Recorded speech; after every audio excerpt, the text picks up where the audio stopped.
I'll say one thing about Anthony Albanese and his Labor government. They managed to do the one thing that the Liberal government failed to do for a number of years, and that is wipe out the Communist Party in Australia, known as the Greens Party, also led by the communist son of a dingbat, proud, spiteful, hateful, arrogant individual known as Adam Bandt. The Labor MP took over his seat, dethroning the likes of Adam Bandt. Although Adam didn't want to go quietly or silently into the night, no, he didn't want to go down without a fight at all. In fact, he declared an early victory, like many of his fellow constituents did just that. Unfortunately for them, celebrating too early can oftentimes lead to you being utterly humiliated, and that's exactly what Adam Bandt was left with, humiliation. Thank God for that. That is probably the one good thing, or the one positive thing that has come out of this Australian election,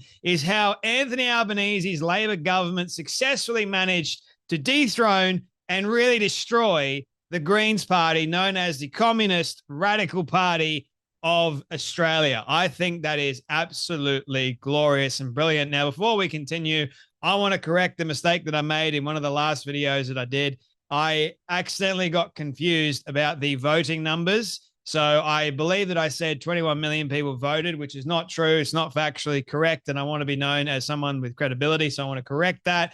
About 5.5 million Australians voted in this election. I believe that that is the correct number. Also, 1.7 million people voted for the Dingbat Party that the Greens Party. I still fail.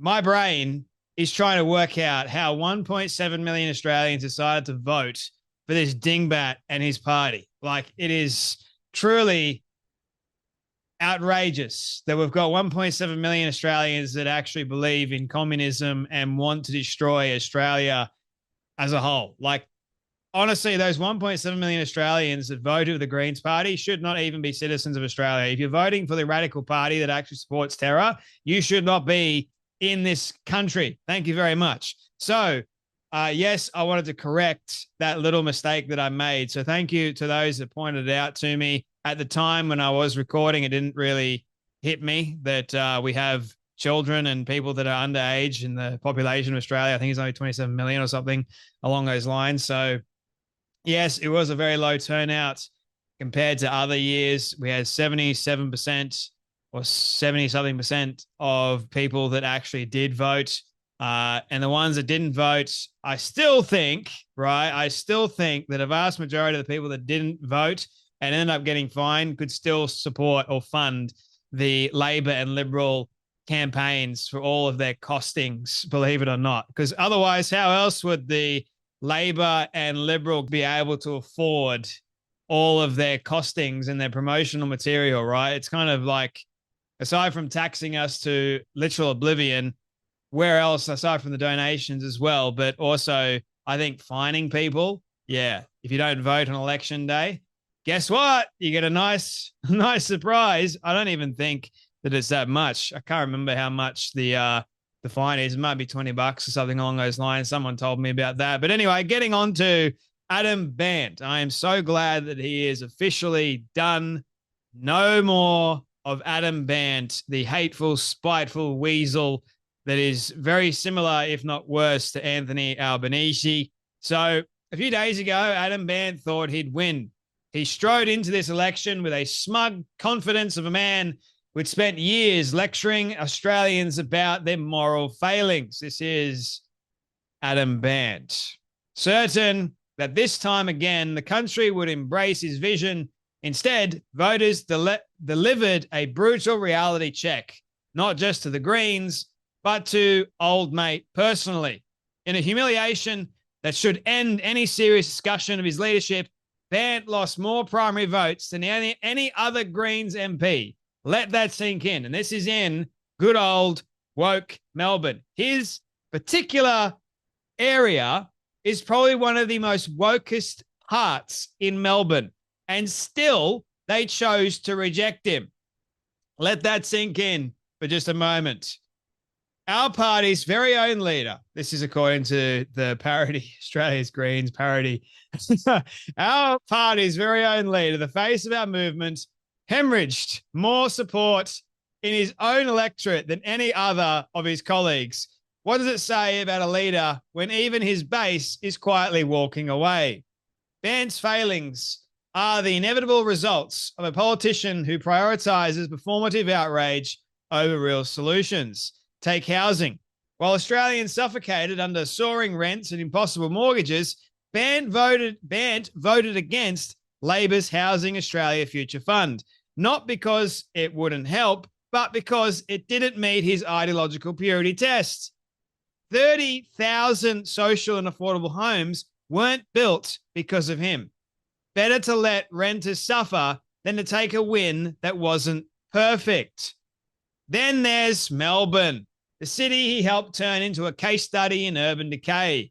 Under our soft on crime, pro-drug policies, the CBD has become a dystopian spectacle of open-air drug use and homelessness. Small businesses are struggling, residents feel unsafe, and the council, packed with Bandt's allies, responds by blaming systemic issues. Responds by blaming systemic issues while doing absolutely nothing to solve them. This is our vision in action, ladies and gentlemen. This is the Greens' vision. A city where chaos is tolerated as long as the right people get to feel morally superior. And that was our offer to the country. Moral superiority. Thank you very much. Do you want it? Your choice. And the Australian population decided to reject it outright. And who could forget Bandt's bizarre stance against the Australian flag? In a moment of breathtaking arrogance, he refused to stand in front of it, declaring it a symbol of colonial oppression. Never mind that the Australians, including many who were once voting Green, actually like their flag. Never mind that this kind of smug, alienating grandstanding exactly why we keep hitting a ceiling. Bandt would rather posture for his inner city fan club than appeal to the people he claims to represent. He's a typical politician, isn't he? Now the chickens have come home to roost. This has been one of the worst election outcomes for the Greens in decades, and Bandt led the retreat. This has been the biggest primary vote drop for the Greens we have ever seen. Even his own constituents are sending a message. They're tired of the lectures, tired of the hypocrisy, tired of a leader who'd rather lose than compromise, tired of the endless protests, tired of endless division, tired of endless taxes. They just want to get on with their life, and it looks like they'll have a chance to do just that. Good for you, Melbourne. Good for you, Australians, that voted Adam Bandt out. And thank you, I guess, I never thought that I'd be saying this, but thank you, Anthony Albanese, his Labor Party, because if it wasn't for his Labor MP, I believe it's a female, funny that, a female took out the likes of the misogynistic Adam Bandt. There you have it. Could it get any more poetic? Poetic justice in full display. Now, I know some people will go, Jay, Labor are the Greens and the Greens are Labor. I understand that. But nevertheless, there is a resolve here because at least part of me has a little bit of hope that Labor and the people voted for a little bit of somewhat sanity rather than the overtly crazy Greens Adam Bandt. There's a massive difference between Adam Bandt, I'll have you know, versus the woman that beat him for his seat. So looks like Adam Bandt is out of a job. So who's going to be the next Greens leader? Maureen Faruqi with her kafir over her kafir, whatever the hell it's called, or Sarah Hanson-Young with her dead fish that she was told to remove. The Speaker of the House told her to remove the prop. That's what they called it. Because this dingbat, Sarah Hanson-Young, decided to bring a dead fish into Parliament. You're not allowed to use these sorts of props in the House of Reps, but she did. So who's going to be the next leader? And oh, by the way, Abby Chatfield has had another meltdown because, well, Adam Bandt lost his seat. It can't possibly be that Adam Bandt lost his seat. How could that possibly happen? Geez, I wonder why that is. Anyway, Hamas preferred candidate Samantha Ratnam also lost big, has been voted out. Her previous achievements included calling on government to increase registration fees and parking fees for larger vehicles. These are the kind of dingbats that are in positions of power, but no longer. Thank God for that. Now, there's one particular person that I want to show you in closing. Here is failed Greens candidate Huong Truong. Let that name sink in for a moment. Huong Truong, the communist whose parents escaped communism in Vietnam. So evidently, she has to go from communism in Vietnam to now trying to bring communism to Australia. Well, bloody done, Huong Truong. Debriefing the Green supporters over the disastrous election. Have a watch of this. If you're not a Green supporter, keep scrolling. This message isn't for you. All right. I know that there's been a lot of chatter and distress around the result for the Greens. I mean, our vote held up really well, but clearly in the seats that we wanted to retain and win, it's still tentative. And the loss of Max and Stephen really, really hurts, because we know what it means to those local communities to have had those Greens voices. This election really showed how much we were up against the systems of the Master's House. Parliament is such an institution that serves these systems of capitalism, patriarchy, white supremacy. And if we're waiting for politicians to act on our behalf, then we're in a lot of trouble.